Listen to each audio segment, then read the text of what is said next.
हम्म।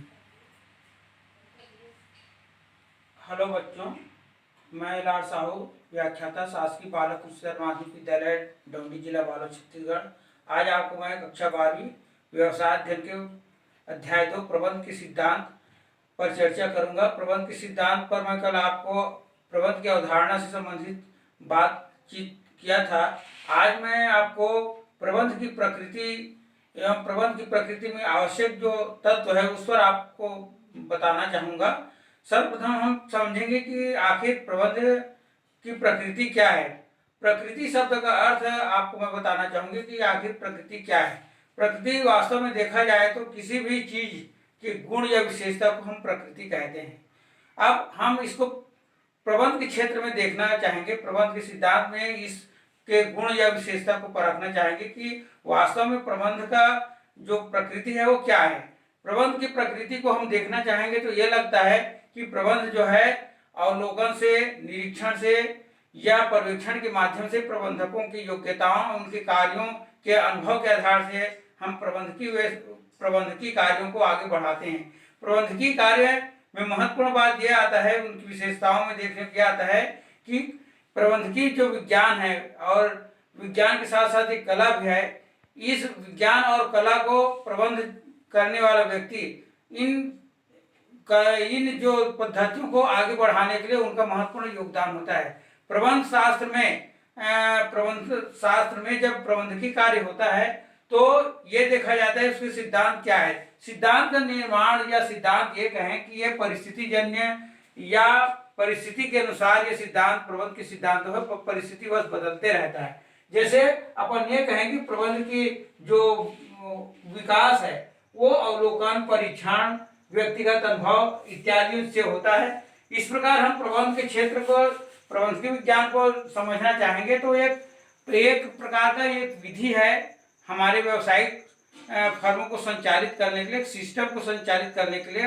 प्रबंध का एक नियम और सिद्धांत होता है जो कार्य को आगे बढ़ाने के लिए, कार्य को आगे प्रोसेस करने के लिए विधियां जो होता है ताकि हम निर्णय ले सकें।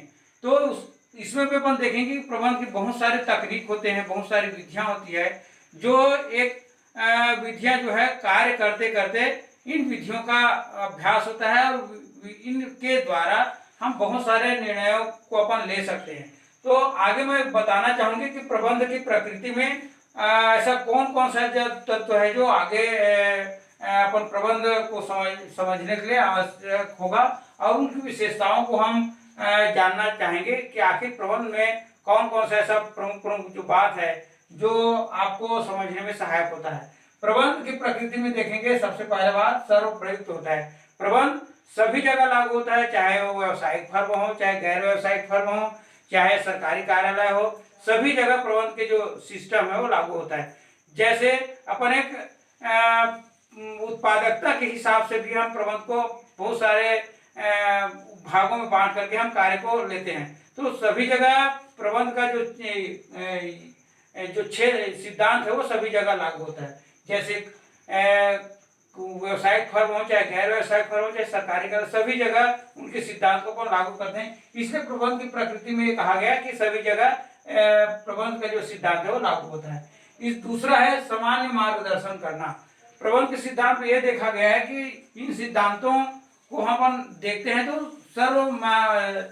सामान्य मार्गदर्शन ही होता है। सामान्य मार्गदर्शन का अभिप्राय है कि हम किसी सिद्धांत में काम करते हैं तो सिद्धांत जब अमली जामा पहनाएंगे, व्यवहार में लाएंगे तो सिद्धांत ही हमको मार्गदर्शन देता है ताकि हम अपने लक्ष्य को प्राप्त कर सकें। इसलिए इसको सामान्य मार्गदर्शन की संज्ञा दी गई कि प्रबंध की प्रकृति में सामान्य मार्गदर्शन ही निहित होता है। तीसरा है व्यवहार एवं शोध द्वारा निर्मित होता है। प्रबंध के सिद्धांत जो बना है वो व्यवहार और विभिन्न शोध द्वारा निर्माण किया गया है। जैसे हम प्रबंध के इतिहास को देखें तो बहुत सारी समस्याएं आई, उसका शोधन हुआ, उसका अनुसंधान हुआ, फिर व्यवहार में उसको लाया गया। क्योंकि प्रबंध का जो सिद्धांत है वो मानवीय पहलू पर ध्यान आकर्षित करता है। सभी चीज मानव व्यवहार को ही, मानव मूल्यों को ही ध्यान में रख करके उनके सिद्धांत का सृजन होता है। इसलिए इसे शोध होते रहता है। अस्थायी तौर से ये सिद्धांत जो है स्थायी नहीं होता, समय देश काल परिस्थिति के अनुसार इसमें शोध होता है। चौथा है लोच होना। लोच होना का मतलब है सिद्धांत बेलोचदार नहीं होता, ये समय परिस्थिति के अनुसार इसमें लचीलापन का एक गुण पाया जाता है। पांचवा अपन देखेंगे मुख्यतः व्यवहारिक। मुख्यतः व्यवहारिक का मतलब है प्रबंध का जो सिद्धांत है वो व्यवहारिक पहलू होता है, मानवीय पहलू होता है और अपने भौतिक संसाधन होता है, उन संसाधनों में मानवीय पहलुओं को जोड़ा जाता है। जैसे हम किसी कारखाना में हम कारखाना का कहने की कॉन्सेप्ट लाना चाहेंगे या निर्माण करना चाहे तो बहुत सारे निर्णय लेना पड़ता है, तो ये मान के चलो उनके व्यवहारिक पक्ष को हम महत्वपूर्ण रूप से देखेंगे ताकि हम निर्णय ले सकें। छठवां है कारण एवं परिणाम का संबंध। कारण एवं परिणाम का संबंध का अर्थ ये हुआ कि ये सिद्धांत कारण और परिणाम पर निर्भर करता है।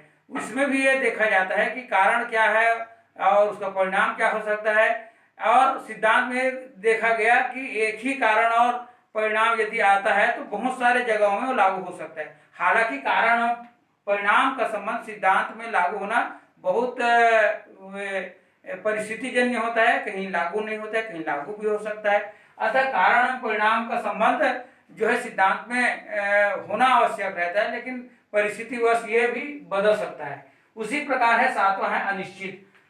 प्रबंधन के सिद्धांत में ये गुण मिलता है कि यह अनिश्चित होता है, सिद्धांत देश काल परिस्थिति के अनुसार बदलते रहता है, ये अनिश्चित रहता है। इसी प्रकार प्रबंध करते समय प्रबंधक के जो कार्य होता है वो नियोजन होता है, संगठन होता है, नियुक्तिकरण होता है, निर्देशन होता है, नियंत्रण होता है, ताकि ये प्रबंध की क्रियाएं हैं। इस सिद्धांत से इन कार्यों को करते समय प्रबंधकों को निर्णय लेने में सहायक होता है। निर्णय लेने में ऐसे क्रियाओं को करने से हम आसानी से हम निर्णय ले सकते हैं। ये महत्वपूर्ण प्रबंधन का एक प्रकृति में शामिल है, इनकी विशेषता है। आज के लिए बस इतना, धन्यवाद।